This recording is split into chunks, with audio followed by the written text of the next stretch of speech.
চলে গেছে।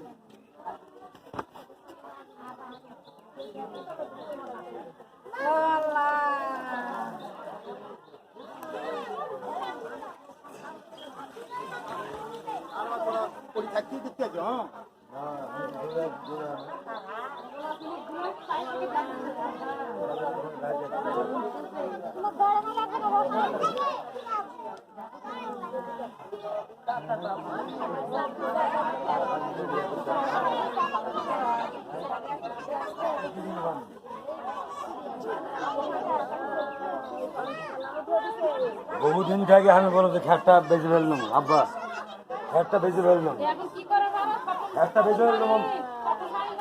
অন্যদিন থেকে আমি বলেছি বাদ দেখি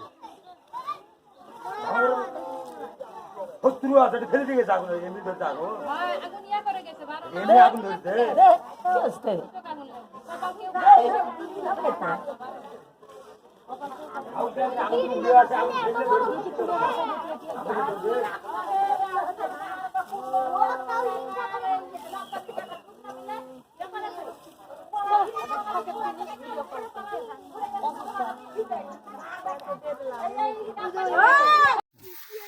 পুরা ছবি যেন ওঠে।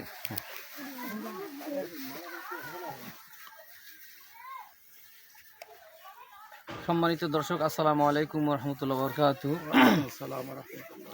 আপনার তো ফায়ার সার্ভিসে? আমি fire service Niamatpur incharge leader Mohammad Shahadat Hossain. তো এখানে কি হয়েছিল এই বিষয়টা? এখানে বিষয়টা বলতে আমাদের আগুনের আমরা যখনই সংবাদ পাই তখনই আমরা গাড়ি নিয়ে এখানে মুভ করি। মুভ করার পর এসে দেখি যে এই অবস্থা, তাৎক্ষণিক আমরা কাজ শুরু করি। শুরু করার পর এখনও তো আমাদের মালিকের সাথে কোনো কথা হয়নি। এখন এর সূত্রপাত কোথায় থেকে, কে কী করলো, কীভাবে আগুন লাগলো, এখন সেটা উদ্ঘাটন হয়নি। তাদের সাথে পরবর্তীতে কথা বলি, সেটা বিস্তারিত আপনাকে জানাবো। জি জি জি। তো এটা আমরা একটু জানি যে এই যে মোহাম্মদ আবুল বাশার ওনাদের এই খ্যাডেরিয়া, উনি বলে এই বিষয়টা কীভাবে, উৎপত্তিটা কীভাবে, আগুনের উৎপত্তিটা কীভাবে? আসলে তৎকালীন সময় আমি বাসায় ছিলাম না, আমি বাজারে ছিলাম। বাসা থেকে ফোন গেল যে 3টা পালার মধ্যে একটা পালায় আগুন লাগছে। তো আমি দ্রুত বাসায় চলে আসে দেখতেছি সেই ছোট পালা থেকে একবারে আরও 2-3টা পালা ছিল, সব পালায় আগুন ছেয়ে গেছে। সেই মুহূর্তে আমি ফায়ার সার্ভিসে ফোন করি এবং ফায়ার সার্ভিস ভাইরা আসেন এবং এই মুহূর্তে আল্লাহর রহমতে আগুন নিয়ন্ত্রণে আমরা নিতে সক্ষম হয়েছি ইনশাআল্লাহ। ভালো হয়েছে। এখন আমার প্রশ্ন, এই আগুনে কি মনে করছেন যে কোনো এমনিতেই কেউ শত্রুতামূলক ধরে দেওয়া, না এমনিতেই ধরে দেওয়া? এমনিতেই দেওয়া, মানে আসলে এরকম আমরা এখনো আইডেন্টিফাই করতে পারি সঠিক কোনো তথ্য আমরা পাই নাই, তবে পাইলে আমরা জানাতে পারবো ইনশাআল্লাহ। আগুন লাগিয়ে দিতে কেউ, এটা সম্ভবত ষড়যন্ত্রমূলকই আগুনটা লাগানো হয়েছে। মানে কি করতে হবে? তাছাড়া এখানে আগুন লাগার মতো কোনো অপশন নেই। তো এখানে যদি পাউচতলা থেকে আগুন লাগতো তাহলে এই দিক থেকে আগুন উপর যেত, কিন্তু আগুনটা আসছে ওই দিক থেকে এপার। তার মানে কেউ লাগাই দিছে এখানে। এটা 100% শিওর যে কেউ আগুন লাগাই দিছে এখানে। মানতে হবে। তাহলে এখন মালিক পক্ষের সাথে কথা বলে জানা যায় যে এরা মনে করতেছে যে এখন শত্রুতামূলক ওই আগুনটা দিবে। সম্মানিত দর্শক মণ্ডলী, উনি যে সাক্ষাৎকার দিলেন বা এবং দর্শক মণ্ডলী এবং যে খ্যাডের যারা মালিক তাদের আছে উপস্থিত, তারা যে মানে বক্তব্য মানে উপস্থাপন করলেন যে তার বিষয় হলো যে এটা মানে ওই এমনিতেই আগুন বা কোথাও থেকে আসছে এরকমভাবে কিছু না। তাদের সন্দেহ যে পরিকল্পিতভাবেই বা কেউ শত্রুতামূলকভাবেই কিন্তু এই আগুনটা লাগানো দেওয়া হয়েছে, হওয়ার কারণে এই যে একটা যে খড়, এটা যে ব্যাপক একটা ক্ষতি হয়েছে। এবং এখান থেকে মোটামুটি আমাদের নিয়ামতপুর উপজেলা মোটামুটি প্রায় 18 কিলোমিটার দূরে।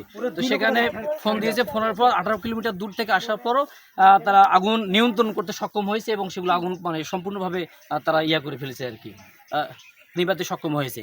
তো এই ছিল সম্মানিত দর্শক মণ্ডলী আমাদের ক্ষতির কথা। ক্ষতির কথা 2 লাখ মতন।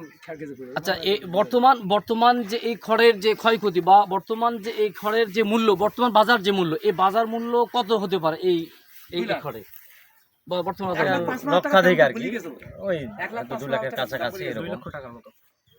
মোটামুটি বর্তমান যে খড়ের মূল্য সে মূল্য অনুযায়ী এই ক্ষয়ক্ষতি হয়েছে প্রায় কিছু কম বেশি 2 লক্ষ টাকার মতো। তো বর্তমান যে মানে খড়টা আছে এই খড়টাকে যেটা আমরা সাধারণত গরুকে খাওয়া, এই গরু খাওয়ানো কি এটা সম্ভব না, কারণ এটা এমন একটা দুর্গন্ধ হয়ে যায়, এটা গরু কোনোভাবে খাবে না। তবে অন্য কাজে হয়তো ব্যবহার করা যাবে, কিন্তু যেটা মূলত যে খ্যারটা রাখা, এই রাখার উদ্দেশ্য হলো গরুকে খাওয়ানোর জন্য, কিন্তু সে গরুকে কোনোভাবে কিন্তু এই খ্যারটা খাওয়ানো যাবে না। ওপার আমাদের আরো 2-3টা পালা আছে, ওগুলো পুড়ে গেছে। বড় বড় পালা আছে ওপার 2টা, ওগুলো পুড়ে গেছে।